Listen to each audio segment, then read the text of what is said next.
Everyone, this is part 7 of our drag and drop series. तो चलिए start करते हैं।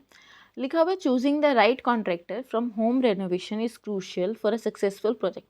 कि अगर आपको राइट कॉन्ट्रैक्टर, एक सही कॉन्ट्रैक्टर मिल जाता है, ठीक है, आपके किसके लिए, होम रेनोवेशन के लिए, तो वो बहुत ही ज़्यादा क्रूशियल है, ज़रूरी है किसके लिए, एक सक्सेसफुल प्रोजेक्ट के लिए।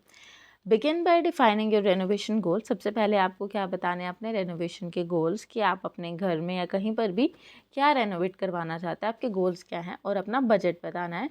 टू डैश, ताकि स्कोप ऑफ वर्क पे, काम पे आपको क्या मिल सके, क्लैरिटी मिल सके। कुछ ऐसे ही वर्ड्स हैं, ठीक है। अब ऑप्शन देखते हैं। ड्रो का मतलब क्या होता है, बनाना, है ना।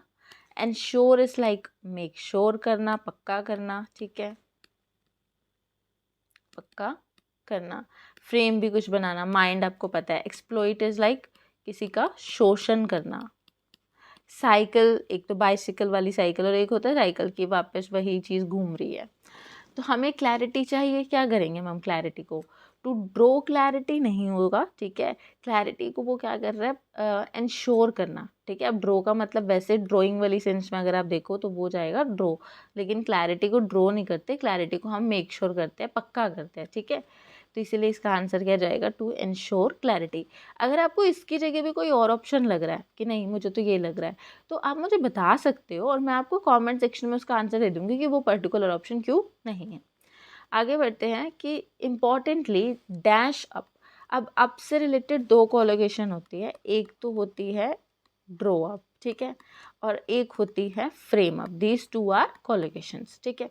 अब इनके मीनिंग्स डिफरेंट हैं और मीनिंग्स की वजह से ही यहाँ पर बच्चों का गड़बड़ होता है। ड्रो अप का मतलब क्या होता है, कुछ तैयार करना, क्या करना, तैयार करना। और ये ज़्यादातर किस सेंस में यूज़ होता है, कुछ प्लान तैयार करना या फिर कोई डॉक्यूमेंट तैयार करना, उस सेंस में क्या होता है, ये यूज़ होता है, ठीक है। वहीं पर जो हमारे पास फ्रेम अप है, फ्रेम अप का मतलब क्या होता है, किसी को झूठे केस में फंसाना, यानी कि फेक केस में, कि उस पर्सन ने वो क्राइम किया नहीं है बट हम ऐसा शो कर रहे हैं कि उसी ने किया वो चीज़। तो यहाँ पर तो हम क्या बना रहे हैं, कॉन्ट्रैक्ट बना रहे हैं, तो फ्रेम अप नहीं आएगा, क्या जाएगा, ड्रो अप। नेक्स्ट भी एक कोलोकेशन है, डायरेक्टली होता है, ये पूरा पूरा पढ़े। पीस ऑफ, पीस ऑफ क्या होता है, माइंड। तो इसीलिए करेक्ट आंसर क्या आ गया, पीस ऑफ माइंड। अगर हम देखें, सबसे पहले क्लैरिटी होनी चाहिए स्कोप ऑफ वर्क पे, ड्रो अप कॉन्ट्रैक्ट को क्या किया जाता है, बनाया जाता है, और पीस ऑफ माइंड भी क्या है, हमारी कोलोकेशन है। ये दो तो बिल्कुल कोलोकेशन थी, इसमें ही थोड़ी कन्फ्यूजन होनी थी ड्रो अप और फ्रेम अप में, वो मैंने क्लियर कर दी। आई होप आपको समझ आया हो। अगर कोई भी डाउट है तो आप मुझे कमेंट सेक्शन में बता सकते हैं। Thank you so much for watching.